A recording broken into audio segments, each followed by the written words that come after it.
It is bonus time. What's up for the bonus time? Bonus time. Bonus time. This one is not a comic book statue for once. I know, right? It is Thor. Oh, check out Thor. We bought this because I kind of like Thor. He's kind of awesome. And we went for the actual Thor statue. I like the spike on this one versus the one that's in the comic books. Yeah, Thor could shoot lightning out of that spike a lot better than the one they use in the comics. Yeah, but a good Thor bust. Everybody needs a good Thor bust in their life. To go with the Thor ring. About Thor. About Thor. Alright, that is the bonus statue. Thor. For the bonus video. Now, we're going to get ready to start the actual podcast. What? And we are going to have the same special guest. So here we go. I'm so special. And it's time for the Ask the Angry Ninja Show, who again, this week is not allowed to be as angry. Because the Ninja Wife's here to watch him and make him behave. Absolutely. I'm not going to behave. Oh, I'll cut you. Cut me closer to the mic. Anyway. So, we are going to be doing another episode where we talk about movies. Because that is what the Ninja Wife loves. And you know what? I kind of like movies too. I can't really pretend like I Who don't. doesn't love movies and TV and all that? The conscript does not. Jake. He's the conscript. That's his podcast name. He doesn't like movies? He doesn't like TV. He doesn't watch movies. He doesn't watch TV. I mean, he probably watches porn. But that's about it. Well, sorry, but you kind of suck then. I mean, whatever. He has his thing. His thing is games. He likes to play games. So there's that. Well, games are good. Games are good. He spends all his time that we spend watching movies playing games. Well, games are good. See? Alright. So, for my first person to pick two movies from, or pick a movie from, although I'm going to talk about more than one because, let's be honest, name a bad Bruce Willis movie. Die Hard. No, Come on, really. Name your favorite movie, honey. Honestly, name a bad Bruce Willis movie. Spies giving me a hard time about Die Hard. Really, name me a bad one. Yeah. No. No. No. Yeah, I don't know. Yeah, exactly. Because I haven't watched that many Bruce Willis movies. You've watched more than you realize, I promise, but that's beside the point. As you were, when you were looking through the movies, you were like, oh yeah, he did this, he did this, he did this, he did this. You didn't even know. And yes, my favorite Bruce Willis movie is the Die Hard series, pretty much as a whole, except for the last one. That is the one bad Bruce Willis movie where they went to the well. Oh, so you named it yourself? Well, I mean, there was one bad one, and it happened to be the Die Hard series, A Good Day to Die Hard, which just sounds like a bad porno title. Actually, most of the Die Hard movies, except for the first one, because they had stuff like Die Harder and Die Harder with a Vengeance and Live Free or Die Hard. You know, the titles got a little ridiculous, and A Good Day to Die Hard, sounds like a Viagra overdose. That one was actually bad. Like I said, they went to the well 1 3 times. My favorite Die Hard movie was Live Free or Die Hard. And honestly, was a struggle because, look, this is a debate. It's a debate of all time. It's a debate that my wife hates because she says I'm wrong. The first Die Hard is the best Christmas movie ever made. It's not a Christmas movie. It's a Christmas movie. He writes ho ho ho on a bad guy. It's a great Christmas movie. It is. It's a great Christmas movie. And I love that movie. And if then people could hear an eye roll over the video. Oh, it's way more than eye roll. Those are stabby eyes. And then the second one with the airport was great. And then again, another Christmas movie. It's always Christmas and snow. Yeah, I'm gonna get sad. And then the third one, Die Hard with a Vengeance, original script not written as a Die Hard movie, which is why it probably veered so much different than the other two. But he had Samuel Jackson in that movie as the buddy cab driver. Like, it was a great movie. Die Hard with a Vengeance. Then they came out with Live Free or Die Hard with Justin Long, and the concept for that movie, the way that movie went, was just genius with the computer shutting down the entire government world, and then Bruce Willis playing the perfect hero that didn't really want to be a hero. And that was the great point of the movie. They were trying to make it like he was just the guy that happened to be there, and he did what had to be done. And that he didn't want to be killing people, but he knew he had to save the day. That really, gave that character a lot of depth and made me really like Die Hard even more. And that's my favorite Bruce Willis movie. Although honestly, you can go Sixth Sense, Fifth Element. Oh, it was a toss-up between when you said this one. I love Fifth Element. I love Sixth Sense. I mean, come on. Multipass. Great movie. I mean, alright, so what is your favorite Bruce Willis movie? Well, he's not really the star character in it, if you want to say so. Is he even a human character? So, I thought about Fifth Element, because I love that movie. You can't go wrong with Fifth Element. I mean, look at the people in that movie. That Chris Tucker, the Bruce Willis, Mila Jovovich, the storyline of saving the day. I love this movie. I really do. And Sixth Sense, it was good. I found it was a little bit predictable, but One of the few people. like I knew that ending was happening. Okay. But when I went to our movie shelf and I said, "What movie would I watch?" Wait for it. Suspense is building. Rugrats Gone Wild. Go Wild. Anybody who listened to the episode of when you pulled out Samuel Jackson Frozone is not surprised by the Rugrats Gone Wild. He is the voice of Spike, the dog who's chasing after the kids to try to help find them and save them when they get themselves in You this heard mess. that. The voice of the dog. Did the dog actually have human word lines? Yes, he did. He even had a song. Thank you very much. Did he? He had a song. And he didn't just bark. Nope. You know what? Okay, I did not know that. So it's kind of like Look Who's Talking. He wasn't looking at song. He was the voice of one of the babies. He was the voice of one of the babies, but the babies didn't actually speak. I mean, Yeah. they spoke. All right, you know what? You like the movie. It's your favorite Bruce Willis movie. I personally would have gone with Multipass, but you like what you like. That's fine. I do like what I like. All right. So who is your first actor that you chose? My first actor is Keith David. And what is your favorite Keith David movie? So, if anyone knows, he's been in a lot of stuff. A lot of stuff. He has a very good voice. He's an He amazing voice does. actor. But my favorite movie is The Princess and the Frog. It is on Disney Plus. Of course it is. He is the voodoo man. The who voodoo is man.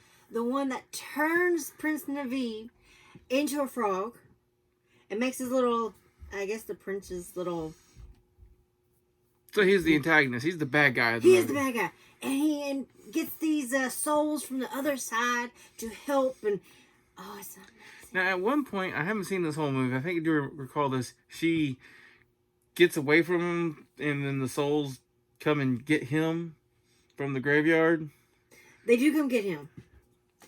And they're supposed to kiss to switch the spell, but they actually fall in love. But yeah, it's a great movie. I love this movie, y'all. Now, and then she gets her restaurant. And then they get the restaurant, and he helps, and she gets everything she wanted and everything she dreamed of having because her daddy wanted a restaurant too, but he went off to war. War bad. Yeah. So, but this is a great movie, and I think everybody should watch The Princess and the Frog. And can I add that Keith Davis is also the voice of Goliath from Gargoyles? And everybody should love Gargoyles. Gargoyles is one of those cartoons when you were a kid that you didn't realize how heavy it was. Like nowadays cartoons, unless you're watching some Japanese anime, are cartoons. They're like, oh, SpongeBob, or the stupid laugh, and nothing really happened in any one episode. But when I was a kid, there were the cartoons had depth, like They did. Gargoyles, like there's serious history and double crossing. And the original X-Men cartoon, where like you were dealing with death and the loss of a friend and anger and rage and revenge, and then you get the original Batman cartoon. Again, it was Batman didn't kill, but still, like the very first episode when he's with oh my God, Mr. Freeze, and Mr. Freeze is doing what he's doing because of His his wife. wife, and they took it real serious and just amazing. I mean, Cartoons. gargoyles lost their home and they got brought to a whole other country and woke up. Yeah, like it was just, and it was serious stuff they were dealing with in these cartoons. They were way serious, and you also had the Ninja Turtles, but you know. But I like to add, Princess and the Frog and Gargoyles are all on Disney Plus, and everybody should watch those two things. For the record, Disney Plus is not a sponsor. It's just her. Disney owns my soul, y'all. Yeah. She wants to get a tattoo, and I told her for the first tattoo she doesn't get is owned by Disney on her butt. It doesn't count. Yeah, Disney owns me, y'all. If it's a subscription box, a movie, anything, I will buy it. And that makes it so much easier since Disney pretty much owns everything. It makes it more expensive because Disney owns everything. They have no competition. F a bunch of Disney. All right. Now. We love Disney. I love Marvel, so I have to love Disney Disney. owns Marvel. I have to love Disney. All right. Keith Davis, now you're talking about this wonderful cartoons he did, and I'm going to go way darker. Because one of the first truly suspenseful, didn't know what was going to happen, scary movies I ever watched was The Thing. John Carpenter's The Thing. And for those of you who don't know, they did make a, they called it a remake, but when you watch it, it's actually a true sequel. They just did it so many years later, and there's a more modern version of The Thing. But the original Thing, same concept as the new one if you watched it, except for they went in more in depth, more history. You're in Antarctica. There's 2 bases. There's some other country. Don't remember the name. And then there's the American base. Keith Davis is one of the people on the base along with Kurt Russell.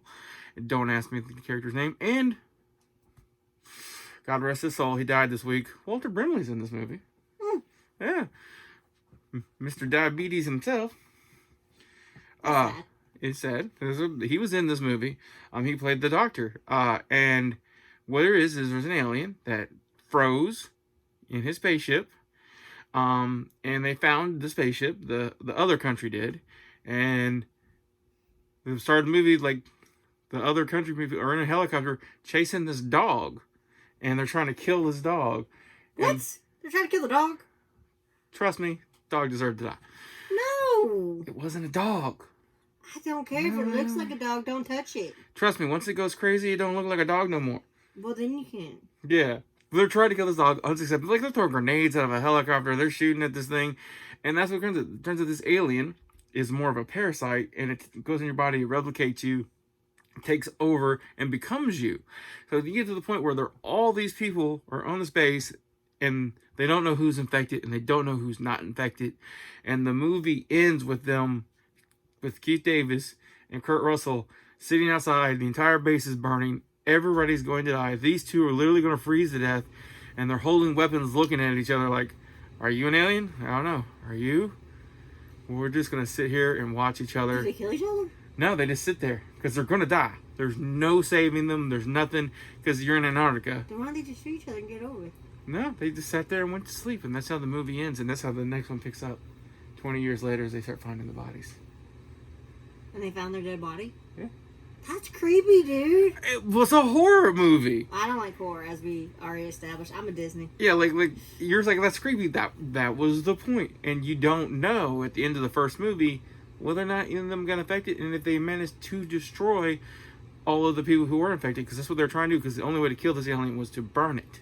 Well, I guess if there's a second one, they didn't. No, they didn't. But at the time, and like the second one, when I say second one, we're talking 20 some odd years later this came out. This came out recently.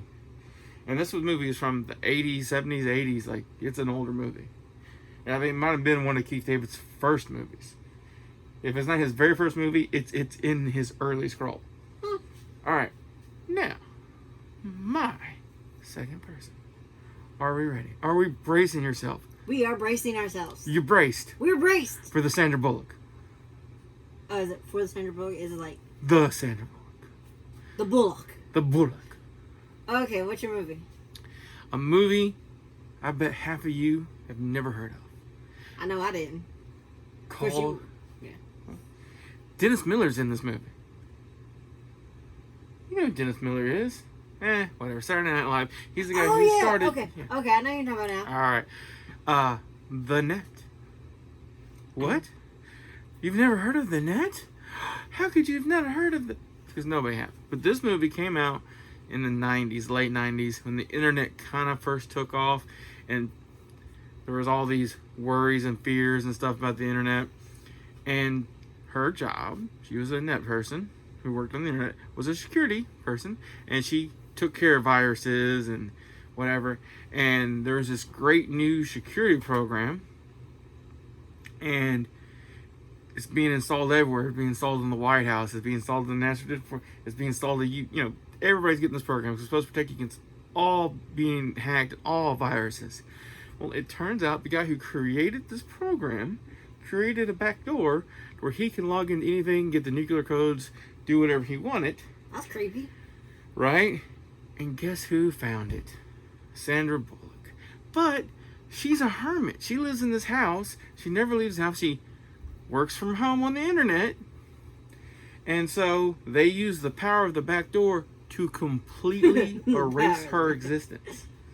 They erase her completely, like destroy her. They make her think it's a different name. And the cops pick her up. She gets arrested. They think her name's different than what it is. They think she's a crackhead and a prostitute. And they completely destroy her life. And like the only person that could prove that she's not who she is her mother, who has Alzheimer's. Hey, this is a messed up movie. It's great. And the whole movie is about her fighting back and eventually destroying the program, which gives her all of her stuff back and exposes the guy who did it. And it is a great, great movie. Yeah, like, talk about computer hacking program. One of the things they do is Dennis Miller believes her, and they realize he's the one person that believes her that knew her because he used to have sex with her, because he didn't like his wife. And, okay, this is really messed up. oh yeah, and he's allergic to penicillin. So when he goes to pick up a prescription, when they scan it, it shows that he needs to be on penicillin. Penicillin bad. Penicillin bad. Penicillin killed him. He died. Penicillin really bad. Yeah. So that's the kind of stuff they do. Like, oh, we switched the drug you're supposed to get because we did that in the computer because we have the back door.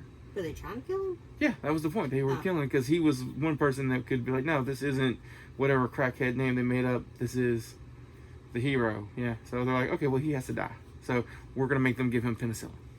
Okay. And it worked. He died. No more Dennis Miller. What? Yeah. And it's no real loss. Movies. He was. Oh, yeah, he did some great movies, but then he also did that horrible, horrible Bordello blood movie. Oh my God, so bad from Tales from the Crypt. Anyway, so what is your Sandra Bullock movie? Well, there was a lot to choose from. There is.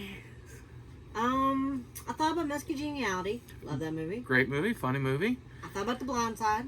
Love that movie. Great movie, great movie. But then I remembered one I loved as a child. And we're not talking young here. Practical Magic.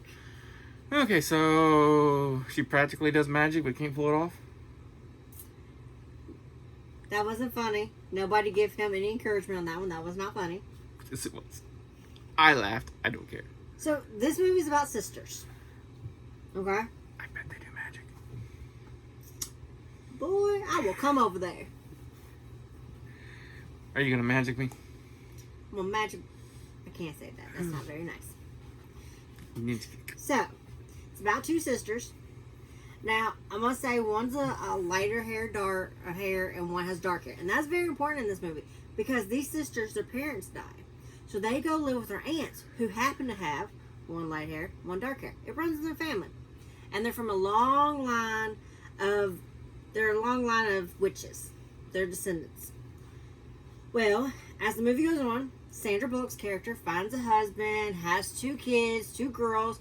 Guess what? One has light hair, one has dark hair. Now, when they're young and they move in with their aunts, they get told the story of why they will never be successfully married or happy. Because there was a curse in their family. Wouldn't the witches be able to cure the curse? They have magic. Well, the curse was by another witch. So, they learn about magic. They learn about why this curse kills off the men in their lives.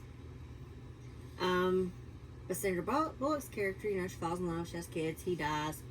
So, But when she's younger and she forgets, she sends out a spell into the universe to meet a man with one blue eye, one brown dude who carries a star, which comes in very handy because later in the movie, her sister is a little bit wild.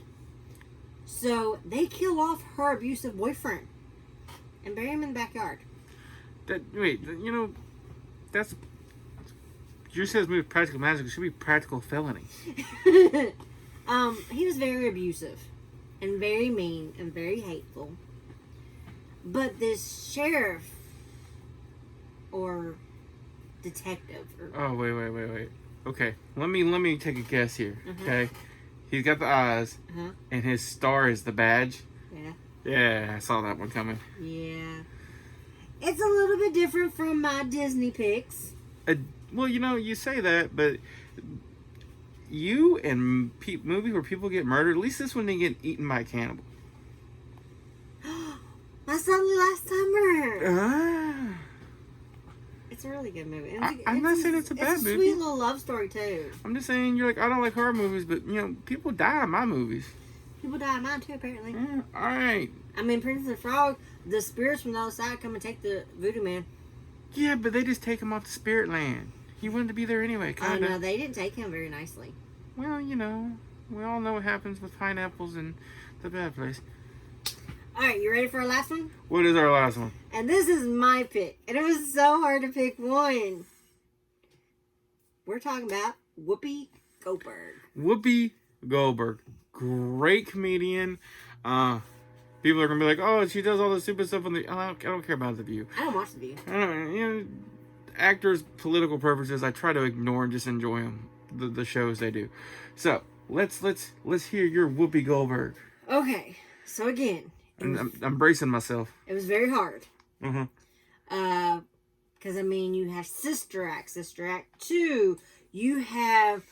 Oh my God, there's so many. She was the voice of one of the hyenas in Lion King. And I know everybody's expecting me to pick Lion King. But I'm not. Oh, what we go with? We're going to Eddie. Oh, in a movie is complete fantasy because in the end of the movie, the New York Knicks win a basketball game. It's not possible. They make the playoffs. And statistically speaking, I don't know the last time the New York Knicks actually made a playoff, let alone won a playoff game. Oh, Lord. I'm just being honest. But no, Eddie's a great movie. Tell us a little bit about Eddie. Eddie is a great movie. Everybody should watch Eddie. Eddie is one of my favorites. So, there's this longtime fan. She also coaches youth. But they do this drawing. And they pick her seat. And the coach isn't very happy they picked her because she is very loud and obnoxious. And she's Whoopi Goldberg. And she knows more about the game than the coach. Okay, I'm going to disagree with that. I'm going to say she cared more than the coach. That is the word. She cared more. Because the coach knew basketball. Yeah. But he just didn't care about the Knicks. Yes. But they also get bought out by this asshole. Oh, sorry. You know what? I'm told I'm not allowed to cast. And then this is the ninja wife. Like, I'm just going to say asshole. Ha, ha, ha. Sorry. Man. Oh. Okay, you say that. But he also hired her to be the coach. Look, he did that, yes. But then he tells her that he owns her and that he, just like his horse, ride out, she comes out, she looks pretty, she waves, but she's her property. And she basically tells him that she ain't no one's property and Duke can take a walk and don't let the door hit you where the good Lord split you. But, as a billionaire owner of a basketball team, I bet most of them are like that in real life. You don't gotta be a jerk. Yeah, I'm just saying. And, of course, she does do the ultimate impossible task and turn the New York Knicks into a... And she turned the one basketball player into a team player. Oh, yeah. They had the classic jerky that's all about me basketball player, and she uses his mama. Stacy. He uses his mama. She goes and gets his mama to come get him in line. Yes. And it's great. It is a great movie. Everybody should watch it. It's a funny movie. And honestly, if you're a New York Knicks fan, it's the only way you're going to see them win. So you might as well watch that movie. I love that movie. It's a great movie. Okay, so I got to pick a Whoopi Goldberg movie. And I'm like, I don't want to... You're going to pick Ghost, aren't you? God, no. No. Oh, no. That was a horrible movie.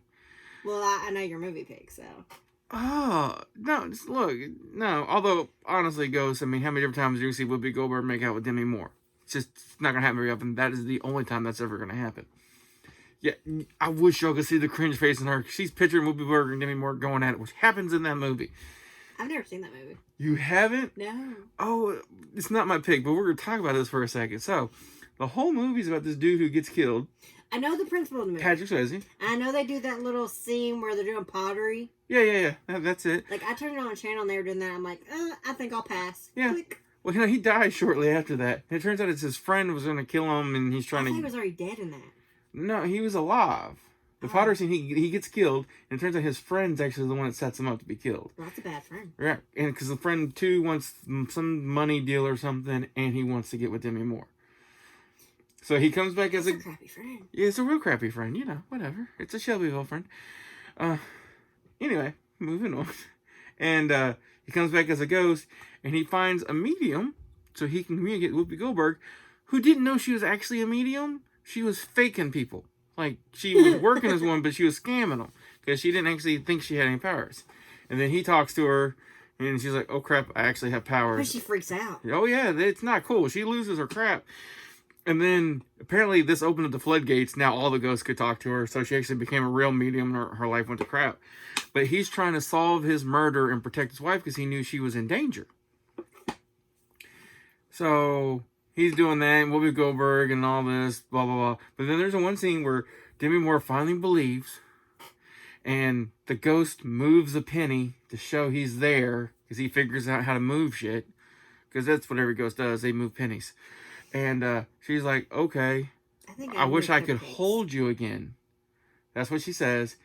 And Whoopi Goldberg goes, fine, you can use my body, go ahead and possess me for a minute. And the ghost possesses her, and then... they do a lot more than hold. Let's just say that. That's messed up. Right. And they do it real clever. As soon as Whoopi and Demi Moore start kissing, they... pan away? No. They change it to Patrick Swayze. Oh. But, you know, if you're watching the movie, that's just the camera trick. If you're going with the logic movie, she's going to town on Whoopi Goldberg. But not my favorite Whoopi Goldberg movie. Just... oh, you know a lot about it. I seen it. I didn't like it. I didn't say it was good. I've seen movies I don't like. Like Titanic. Like, you know, I've never watched Titanic all the way through. No. Okay, your pick. No, Titanic, greatest movie ever. You know why? Well, at least one seen scene. One scene's great. I love it. Watching DiCaprio freeze to death was awesome. Oh, she could have got him on that door. I'm so mad about that. She didn't want him. She's like, yeah, you weren't that good in bed, bye. Yeah, she could have scooted over. That dress wasn't that big. If not, you know, you could have made a blanket out of it and saved him and really loved him. She didn't love him. She just wanted a naked picture drawn. She is just selfish. Okay, my favorite Whoopi Goldberg was Sister Act. And one or two. See, that's the hard part, because, like, one was awesome. Because, look, okay, one, there's that real threat that she's going to die because the mob is going to off her. Yes. Which gives that movie a little more her. I loved her hair in that movie, too. And then Sister Act 2 was the more of that good feeling movie where they're saving the school. And you got Lauryn Hill in too. Lauryn Hill and a couple other really good singers. Yeah. Like, they actually went and got some quality people. They didn't just hire actors. They went and got some people who could sing. So it's really hard for me. But I think I'm going to go with the first one. Because, I mean, you got a mob hit out on you. That just means it's more than just a feel-good movie. Because it's the feel-good movie because she changes and she saves the church with the threat hanging over. Where in Sister Act 2, the only thing she had to worry about was the school gets closed. But she was actually a Vegas headliner. So she could have actually paid for the school to stay up if she really wanted to. The only problem I had with one, though? Huh. I wanted her and the cop dude to get together. It's kind of implied they do. Yeah, but in the second one, they're not. Well, that's because the actor who was in the first one was like, I'm not doing it. No, because if you may come back, then I got to kiss Whoopi Goldberg, and I don't want to go anywhere Demi Moore's been. I wanted them two together, though. She got famous and got all, I'm too good for you. I don't know. Sorry. Yeah, I'm sad about that one. All right. Sister Act 2, good film movie. Sister Act 1, good film movie with murder over hanging. Yeah, Sister Act 1, better movie. I love the nuns in the bar. Oh, yeah. They're like, we're going to bring them to Jesus. Yeah. It worked. They came to the church. Well, that's not why they went over there. They went to find Sister Mary Clarence. You know, it's one of my favorite moviegoers, and I couldn't have told you that name at all. She also did another movie that was actually pretty good. It's, Jumpin' Jack Flash, I think was the name of it, where she plays a detective that hunts robbers and stuff. Yeah. And that was a really good movie. One thing for that movie is she's in her apartment, right? And she's a cop or a detective or something. She's the good guy. And the bad guys show up to destroy her house, right? And she, like, got her lunch and walks into a little door, closes it, and the little thing goes over. And she's just sitting in there. And they never find her. And they destroy her room. And she finishes her lunch, comes out when they get done. She's still eating. She's like, okay. I'm going to go kill all y'all now, but I didn't interrupt my lunch for my house being broken. It was a great movie. All right. I think that is going to wrap it up. We're only doing 4 this time because I felt a little odd doing an uneven number last time. So we're going to wrap it up. Ninja Wife? So what we're saying bye. Oh, we're saying bye? We're saying, unless you got something else you want to throw at me, throw something at me. What you got? Because you're just looking at your phone, not listening. So what you got for me? We'll do more. What you got? We're saying bye already? Oh, yeah, we're saying bye already. It's been like 32 minutes. People don't mind. Well, I got nothing else. Unless you want to start talking politics. Well, we can talk politics, but I don't think I'm the best person for politics. Yes, you are. I Just think because of that everybody just reason. needs to go get some rainbows, butterflies, and some pixie dust, and we can fly to Neverland. I mean, I don't know about the flying to Neverland, but throwing a little happy on those people probably wouldn't hurt. So that's the problem with everybody. Everybody's so hateful. Like, look, I will disagree with people all day, and I will make jokes and tell them I'm ninja kick them in the throat. But at the same time, I kind of just wish everybody would get along and make smart choices. Problem is you know, smart choices in politics is. See, it just Yeah, needs no. to be. It's like a live parent in a Disney movie. It's just not going to happen. Hey, there's live parents in Disney. Yeah, the beginning of the movie. Go 5 minutes in. Give me. Tangled has both hers at the end of the movie. Rapunzel. Yeah, after she kidnaps someone and thinks they're dead. And She has lives both in. of hers. Huh? She has both of hers. That's one. Alright? That's one. Ariel has her daddy. Right, but her mom died a horrible death, so that doesn't count. No, you said parents. She has a parent. One parent. Okay. Single. Yeah, no. Moving on. What does she got? That's 2 out of how many Disney movies? I'm just saying, if we're gonna cast you as a parent in a Disney movie, it's a short contract. And this is why the world's hateful, because people are being hateful. I'm not being hateful. I'm being honest. You seriously, it's like a thing. If you're a parent in a Disney movie, you're either A Wrinkle in Time. Both her parents. not based on a story that Disney did, based on a book. But we'll give them that. I haven't seen A Wrinkle in Time. I've not read the book. I'm a horrible person. Yeah, her daddy comes back in the end. But he got captured and tortured or something, didn't he? Well, no, he was doing experiments and got taken into like a black hole. And then he got brought back. But at the end, she has both her parents. Uh-huh. Just saying. Doesn't pay to be a parent in a Disney movie. Apparently, you either die or fall into a black hole. Really? Tell me I'm wrong. At least he came back. You know what? He came back after he fell into a black hole. Don't be hateful. I'm not being hateful. I think it's hilarious. Give me. Batman was in Disney, and he lost both his, and Yeah. he still cries about it. At least in Disney, they get over it, and they become something better. Yeah, that's because, you know, they got rainbows, magic, and unicorns. Batman didn't have that. All he had was whoop ass. And like $500 million. Actually, in modern Batman, he's been upgraded. He is not a millionaire. He is a billionaire. I said $500 million. You said $500 million, which means he's not a billionaire. He's got billions. Okay. He's got more money than Jeff Bezos. Okay. Well, in my case, that would be my rainbows and sunshine. Yeah. When I give up my parents for $500 billion, Sorry, Mom and Dad. they're kind of old, so, you know. And then to kick them in the throat. Alright, guys. That's enough. We're going to wrap it up. It's always a good time. My lovely ninja wife. See, I was trying to talk politics and stuff, and then he just kind of... We're going to move on from politics. Politics, I'm going to keep you out of that because I like you being the happy ninja wife. And politics are so infuriating right now. That's why I'm angry. Mad. Huh? It makes me sad, not mad. Yeah, and the sadness makes me mad. So we're not going to go there. I love you, ninja wife. Say goodbye. Goodbye. Everybody, peace I know out. y'all like it better when I'm here. They do. Apparently, you're comedy gold. I don't know why I'm not funny. I disagree. All right, guys, we're out of here.